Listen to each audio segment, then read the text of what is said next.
Welcome to our channel PR academy. Sir, ఈ సెషన్లో ప్రధానంగా మనం ఎండోమెంట్ ఆఫీసర్కి సంబంధించి ముఖ్యముగా పేపర్ 2లో భాగముగా రామాయణములో చివర కాండ అయినటువంటి ఉత్తరకాండ విశేషాలు ఏమిటి, గతములో ఉత్తరకాండపై ఎటువంటి ప్రశ్నలు రావడం జరిగింది అనేది ఈ వీడియోలో మనం చూసే ప్రయత్నం చేద్దామండి. వాస్తవానికి వాల్మీకి రచించినటువంటి సంస్కృత రామాయణములో ఉత్తరకాండ ప్రస్తవ్యం లేదు అండి. రావణ యుద్ధముతోనే వాల్మీకి రామాయణం పరిసమాప్తి. ఓకేనండి. కానీ మనకు అనువాద కార్యక్రమాలలో ఇతరత్ర సోర్సెస్ ప్రకారం రామాయణంలో ఏ కాండ కనిపిస్తుందంటే ఉత్తరకాండ కనిపిస్తుంది. ఇది 7వ కాండ. మరి ఉత్తరకాండ ఎక్కడ ప్రారంభమవుతుంది సార్ అంటే రావణ యుద్ధ అనంతరము, అనగా ఎప్పుడైతే రావణ బ్రహ్మ మరణించాడో సో ఆ యొక్క లంకా నగరములోని అశోకవనములో సింసుపావృక్షము కింద చంద్రబింబం, ఒడిలిపోయినటువంటి చంద్రబింబం వలె ఉన్నటువంటి సీతాదేవిని శ్రీరాముడు వద్దకు తీసుకువస్తున్న తరుణము నుండి ప్రారంభమై శ్రీరాముడు సరయూ నదిలో అంటే కాలబ్రహ్మ వచ్చి నీవు అంతర్ధానం అవ్వాల్సిన సమయం ఆసనమైనది, నీవు యుగ పురుషుడివి, తప్పకుండా వైకుంఠానికి చేరవలసినటువంటి అవసరం ఉన్నది తండ్రి అని చెప్పేంత వరకు మనకి ఏ కాండ జరుగుతుంది అంటే ఉత్తరకాండ జరుగుతుంది. మరి ఉత్తరకాండలో ప్రధానమైనటువంటి విశేషాంశాలు ఏమిటి అంటే అశోకవనము నుండి సీతాదేవి రాక, సీతాదేవి వచ్చిన తర్వాత సీతాదేవి అగ్ని ప్రవేశం, అంటే ఇన్ని సంవత్సరాలు అంటే సుమారుగా 11 నెలలు అక్కడ ఉన్నావు, ఎవరి ఆస్థానంలో, రావణుని యొక్క ఆస్థానంలో ఉన్నావు కాబట్టి నీ మనసు ఏమైనా కలుషితమైనదేమో అనే ఉద్దేశంతో రాముడు అగ్ని ప్రవేశం. తర్వాత మనం గమనించినట్లయితే సో ఇప్పుడు పుష్పక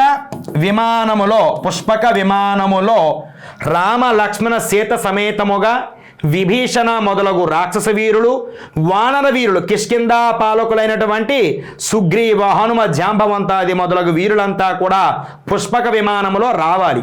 అయితే సో 12 నెలలు పూర్తయిపోవాలి, అంటే 14 సంవత్సరాలు పూర్తయిపోవాలి. సో యుద్ధకాలము ముగిసే నాటికి ఈ యొక్క రామ లక్ష్మణులు ఎక్కడికి అయోధ్యకి రాకపోయినట్లయితే భరతుడు అనే వ్యక్తి ఏమవుతానన్నాడు, ఆనాడు పాదుకులు తీసుకువెళ్తున్నప్పుడు నేను అగ్ని ప్రవేశం చేస్తానని మాట ఇచ్చాడు. ఎక్కడ మేము రావడం లేట్ అయితే తన తమ్ముడు భరతుడు మరణిస్తాడన్న విషయం గుర్తించినటువంటి శ్రీరాముడు హనుమను పంపిస్తాడు రాయభారిగా. రామ లక్ష్మణులు అనేవారు సీతా సమేతముగా వస్తున్నారు అని చెప్పు హనుమ అని ముందుగా పంపిస్తాడు.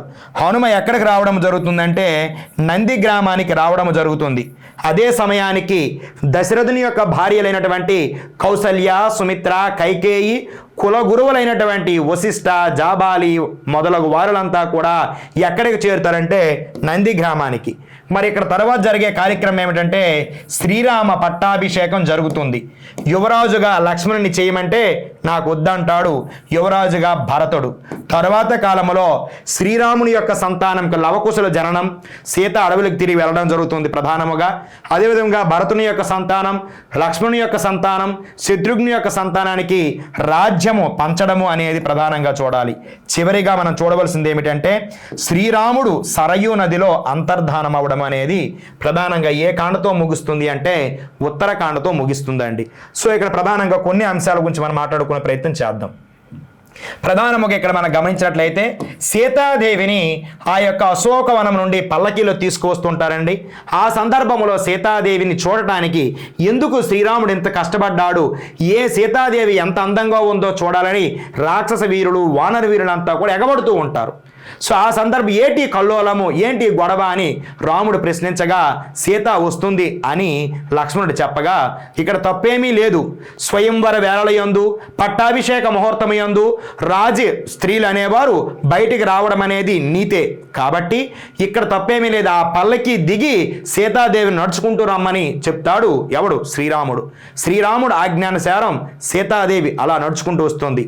సీత, నా యొక్క తండ్రి, నా పితృవాక్య పరిపాలన, సో నా యొక్క కర్తవ్యము అంటే నా భార్యను ఎవడో అపహరించాడు, అక్కడ విడిచిపెట్టేయలేదు, వీరధర్మముగా పోరాడి నిన్ను రక్షించాను.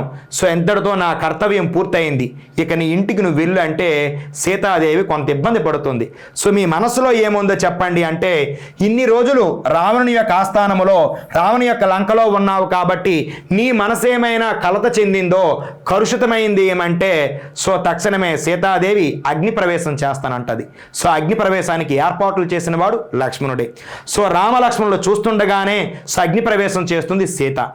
సో వాస్తవానికి ఈ సీత ఈ యొక్క అగ్ని ప్రవేశంకి ఆ యొక్క అగ్నిదేవుడే భయపడతాడు.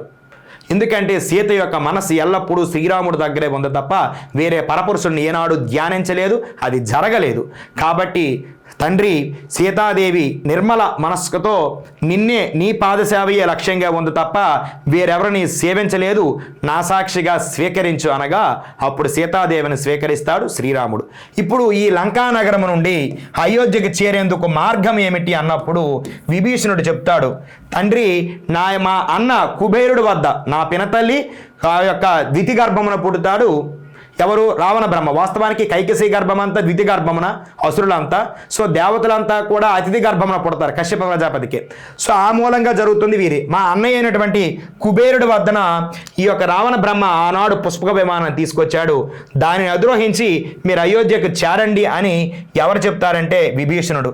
విభీషణుడి యొక్క కోరిక మేరకు ఈ యొక్క పుష్పక విమానం యందు ఎవరెవరంటే రామ లక్ష్మణులు అనేవారు ఉన్నత అంతస్తులో, వారి వెంట సీత ఉండడం జరుగుతుంది.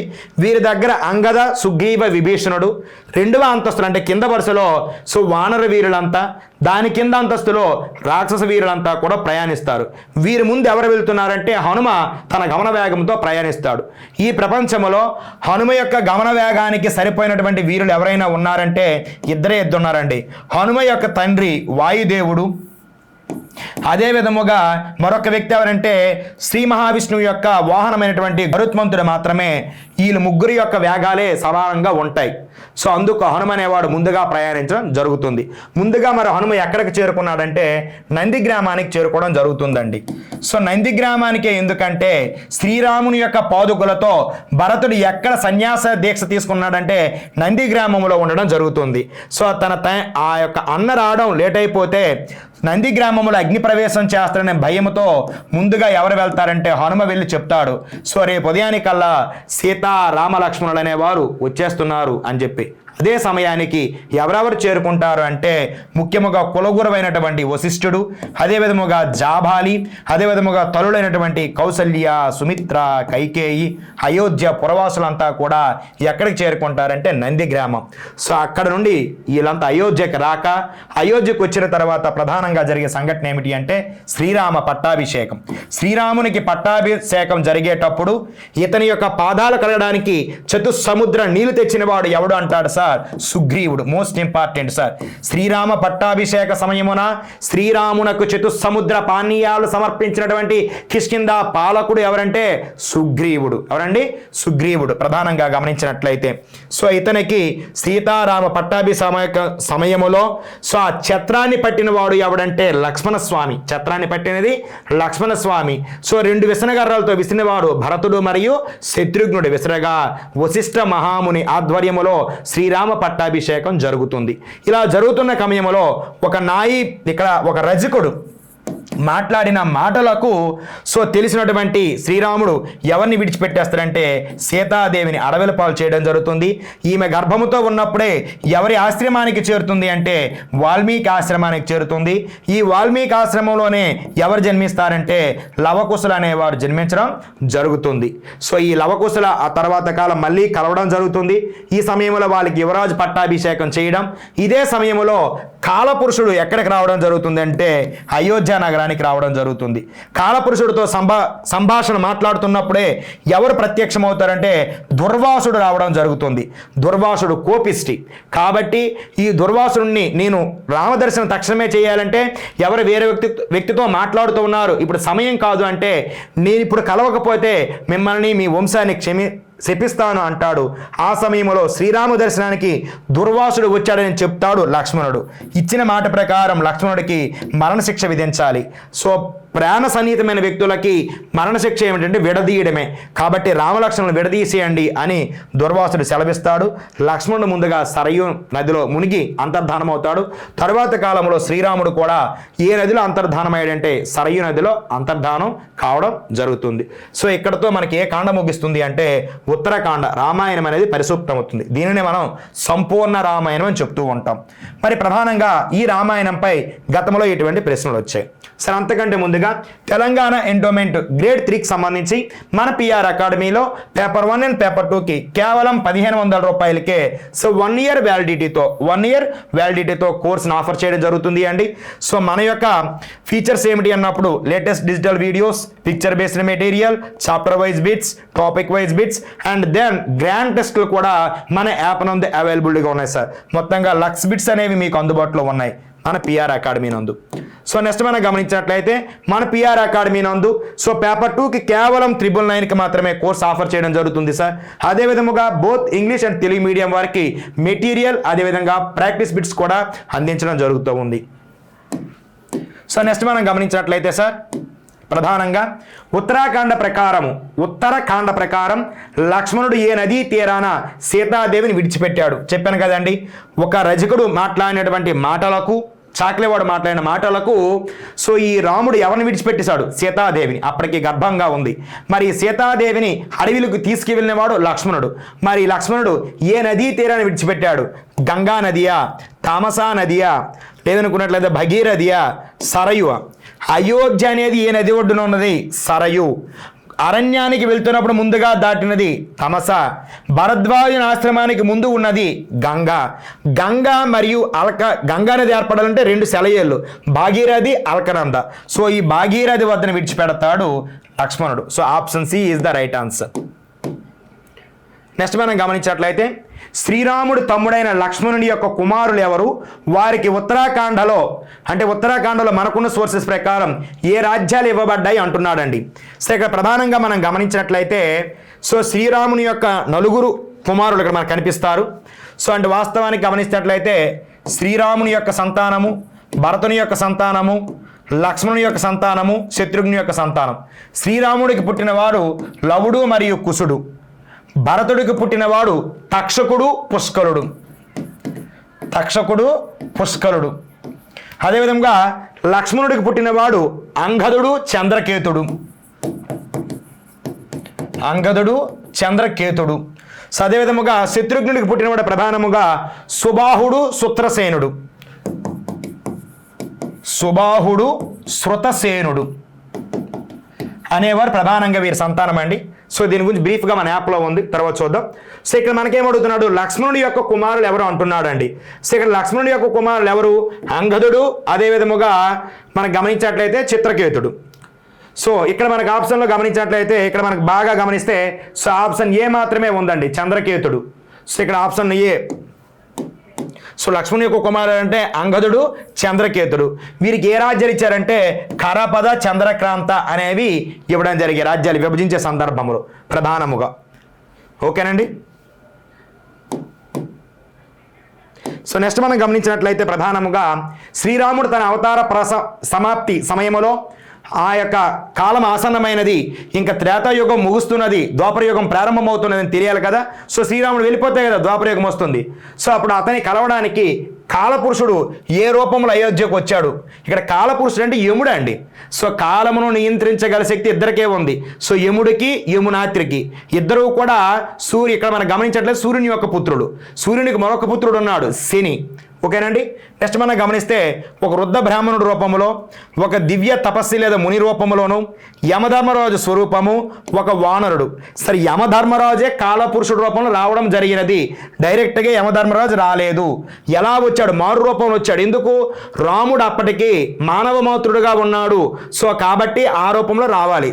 సో ఎలా వచ్చాడు సార్ ప్రధానముగా అంటే ఒక దివ్య తపస్వి రూపంలో వచ్చి నీతో ఒంటరిగా మాట్లాడాలి, మన సంభాషణకి ఎటువంటి అంతరాయం కలగకూడదు అని కండిషన్ పెడతాడు. సో దానిలో భాగంగా తండ్రి క్షమించాలి, బ్రహ్మ యొక్క ఆజ్ఞానుసారము వైకుంఠాన్ని నువ్వు అధిరేషించాలి. సీతాదేవి, లక్ష్మణుడు, భరత శత్రుఘ్నుడు అనగా ఈ యొక్క ఆదిశేషువు, శంఖచక్రాలు, ఆదిలక్ష్మి ఎప్పుడో వైకుంఠాన్ని చేరుకున్నారు, నీ రాకకై నిరీక్షిస్తున్నారు అని తెలియజేస్తాడు. Option B. నెక్స్ట్ మనం గమనించినట్లయితే సార్ శ్రీరాముడు కాలపురుషుడితో రహస్య సంభాషణ జరుపుతున్నప్పుడు ఎవరైనా వస్తే వారికి మరణదండ విధిస్తానని ప్రతిజ్ఞ చేశాడు. మరి ఎందుకు? ఇబ్బంది కలగకూడదు ఆ సంభాషణకు. ఆ సమయంలో లోపలికి ప్రవేశించింది లక్ష్మణుడు. మరి లక్ష్మణుడు ఎందుకు ప్రవేశించాడు? ఆ సమయానికి ఏ మహర్షి వచ్చారు అంటున్నాడండి. ఇక్కడ ఆప్షన్స్ విశ్వామిత్రుడు, దుర్వాస మహర్షి, భరద్వాజుడు, వశిష్ఠుడు.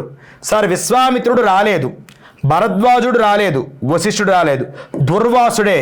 ఎందుకంటే ఈ మునుల్లో కల్లా అతి కోపిష్టి ఎవరంటే దుర్వాసుడే. సో కాబట్టి దుర్వాసుడు వస్తాడు. దుర్వాసుడు నిలువరించలేక తనైన ప్రాణత్యాగానికి సిద్ధమైపోతాడు లక్ష్మణుడు. సో నెక్స్ట్ మనం గమనిస్తే వాల్మీకి ఆశ్రమంలో సీతాదేవి కవల పిల్లలకు జన్మనిచ్చింది ఆరే లవకుశులు. వాల్మీకి మహర్షి ఆ పిల్లలకు రక్షణగా దేనిని ఉపయోగించాడు? కుశలవలకి నామకరణం చేశాడు. సో లవకుశులు అంటాం. సో ఏదైనా ఓకే ఎనఫ్. అయితే ఇక్కడ రక్షణగా ఒక మంత్రాన్ని మనకి ఇప్పుడు రక్ష అంటాం కదా. సో ఏం చేశాడు? దర్భల అగ్రభాగము మరియు దిగువ భాగము, పవిత్రమైన గంగాజలము, హోమ భస్మము, మంత్రించిన ముత్యాలు అంటున్నాడండి. సో ఇక్కడ వాల్మీకి ఏమి అంటే సరే ఇక్కడ తన అడవిలో ఉన్నారు. ఆశ్రమం అంటే అడవి భాగం. అడవిలో ఏమి లభ్యమవుతాయి? గడ్డి, దర్భ మాత్రమే లభ్యమవుతుంది. కాబట్టి జన్మత వారికి రక్షణగా ఉండేందుకు అస్త్ర శస్త్రాలు నేర్పి రామాయణాన్ని పారాయణం చేసింది కూడా లవకుశులే. వాల్మీకి ఆశ్రమంలో నేర్చుకుంటారు. మరి వారికి రక్షణగా ఏం కట్టాడంటే దర్భల యొక్క అగ్రభాగము దిగువ భాగం అంటే దర్భని చుట్టాడండి. సో అగ్రభాగము నిలువు భాగం కుడితే వృత్తంగా అవుతుంది. సో చేతికి కట్టాడనమాట. దర్భలనే ఉపయోగించాడు. రక్షణగా ఏం ఉపయోగించాడంటే దర్భలని, గడ్డిని వాడాడండి. Okay sir. నెక్స్ట్ మనం గమనిస్తే సార్ తెలంగాణ ఎండోమెంట్ గ్రేడ్ 3కి సంబంధించి మన పిఆర్ అకాడమీ అనేది 1 year వ్యాలిడిటీతో కేవలం పేపర్ 1 అండ్ పేపర్ 2కి 1500 రూపాయలకు అందిస్తుందండి. సో నెక్స్ట్ గమనించాలి. అదే విధముగా ఈ యొక్క ఎండోమెంట్కి సంబంధించి మన పిఆర్ అకాడమీ అనేది మెటీరియల్ అదేవిధంగా బిట్స్ అనేవి బోత్ తెలుగు మరియు ఇంగ్లీష్ మీడియంలో ప్రొవైడ్ చేయడం జరుగుతుంది. ఒకసారి మీరు పిఆర్ యాప్ నందు సందర్శించగలరు. సార్ నెక్స్ట్ గమనించినట్లయితే ఏ కోర్సెస్ ఆఫర్ చేస్తున్నామని చెప్పడానికి కొంత బ్రీఫ్ సారాంశాలు మాత్రమే ఈ వీడియోలో మీకు అందించడం జరుగుతుంది. గతంలో ఎటువంటి బిట్స్ రావడం జరిగాయి, మన ప్రిపరేషన్ ఎలా ఉండాలి అని చెప్పడానికి మాత్రమే అందిస్తున్నామండి. సో అది మీరు గమనించగలరు. పూర్తిగా విపులంగా కావాలనుకున్నట్లయితే ఒకసారి మన పిఆర్ యాప్ నందు మీరు సందర్శించి చూడగలరు. Okay sir. Thank you one and all.